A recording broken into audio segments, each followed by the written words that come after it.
एक तरफ है एक 5000 साल पुरानी सभ्यता जिसे दुनिया पर्शियन एम्पायर के नाम से जानती है, और दूसरी तरफ दुनिया की सुपर पावर्स यूएसए और इजराइल, जिनके मिसाइल्स और ड्रोन सिस्टम दुनिया के सबसे एडवांस्ड हैं। मगर सवाल यह है, क्या ईरान झुकेगा या फिर इतिहास एक बार फिर साबित करेगा कि सभ्यताओं को मिसाइल से मिटाना असंभव है।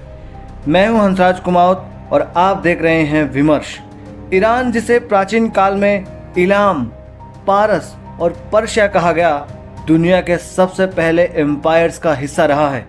मेसोपोटामिया के साथ इसका संबंध 3000 ईसा पूर्व तक जाता है।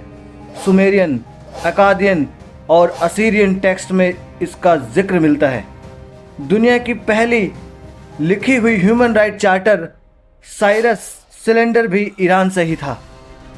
स्टीफन किंजर अपनी किताब ऑल द शाहज़ मेन में लिखते हैं, you can not destroy a nation that's born from civilisation. USA का डबल स्टैंडर्ड, इराक, ईरान और इंडिया पर सैंक्शंस। 1953 में CIA ने ऑपरेशन एजैक्स के जरिए ईरान के इलेक्टेड पीएम मोहम्मद मोसादेक को हटाकर शाह को बिठा दिया। 2003 में इराक में वेपन्स ऑफ मास डिस्ट्रक्शन के झूठे बहाने से यूएसए ने अटैक किया और आज तक उन वेपन्स का कोई सबूत नहीं मिला।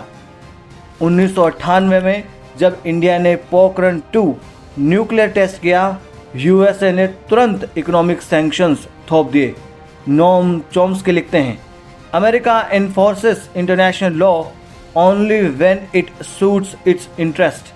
इजराइल, जो खुद एक न्यूक्लियर पावर है, कभी ओपनली डिक्लेयर नहीं करता, लेकिन ईरान के न्यूक्लियर प्रोग्राम को एग्जिस्टेंशियल थ्रेट बताता है।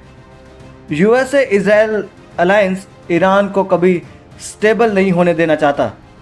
ड्रोन अटैक्स, साइबर अटैक्स जैसे स्टक्सनेट वायरस और टारगेटेड किलिंग्स, जिसे ईरान स्टेट टेररिज्म कहता है। 2020 ईरान के टॉप साइंटिस्ट मोहसिन फ़कीरज़ादे को इजराइल के सस्पेक्टेड एजेंट्स ने मार दिया, वो भी बिना किसी ट्रायल के। क्या ईरान घुटनों पर आएगा? ईरान इकोनॉमिक सैंक्शंस से जूझ रहा है, लेकिन ऑयल ट्रेड चाइना के साथ चल रहा है। प्रॉक्सी नेटवर्क्स जैसे हिजबुल्लाह लेबनान में, हाउतीज यमन में, PMF इराक में एक्टिव है। हॉर्मुज जल संधि ईरान के कंट्रोल में है, जहां से दुनिया का 30% क्रूड ऑयल गुजरता है। रॉबर्ट डी कापलान अपनी किताब द रिवेंज ऑफ ज्योग्राफी में लिखते हैं, Iran's geography gives it strategic immunity. India के लिए ईरान एक इम्पोर्टेंट पार्टनर है, चाहे चाबार बंदरगाह हो जो अफगानिस्तान के लिए एक गेटवे है, या फिर international north south transport corridor हो। अगर युद्ध होता है तो हार्मुज जल संधि को ब्लॉक किया जा सकता है, जिससे दुनिया भर में क्रूड ऑयल की प्राइसेस बढ़ सकती हैं। चाबार बंदरगाह फ्रीज हो सकता है, जिससे जियो इकोनॉमिक सेटबैक हो सकता है।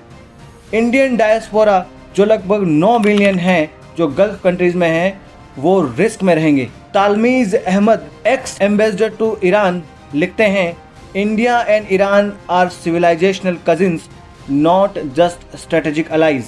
ईरान के पास क्या क्या ऑप्शंस हैं? ईरान के पास डिप्लोमेटिक ऑप्शंस हैं, जिनमें चाइना और रशिया मिलकर चाइना रशिया ईरान ट्रायंगल बना सकते हैं। प्रॉक्सी रिटेलिएशन के लिए मिलिट्री है और साइबर वारफेयर का रास्ता भी खुला है। ऑयल को एज ए वेपन इस्तेमाल करके हॉर्मुज जल संधि को चौक किया जा सकता है, और इस्लामिक वर्ल्ड में अपना इन्फ्लुएंस बढ़ाने के लिए कल्चरल प्रोपेगेंडा भी बढ़ाया जा सकता है। ये कोई आम युद्ध नहीं है, ये एक सभ्यता का संघर्ष है। मिसाइल वर्सेस मिथक, ड्रोन वर्सेस दर्शन, सैंक्शन वर्सेस संस्कृति। क्या ईरान झुकेगा या एक बार फिर इतिहास लिखा जाएगा? आखिर कब तक अमेरिका दुनिया के कानून अपने हिसाब से लिखता रहेगा? ऐसे और विश्लेषण के लिए जुड़े रहिए विमर्श के साथ। मैं हूं हंसराज कुमावत और ये थी ईरान के संघर्ष की असली कहानी, मिसाइल्स के पार। धन्यवाद।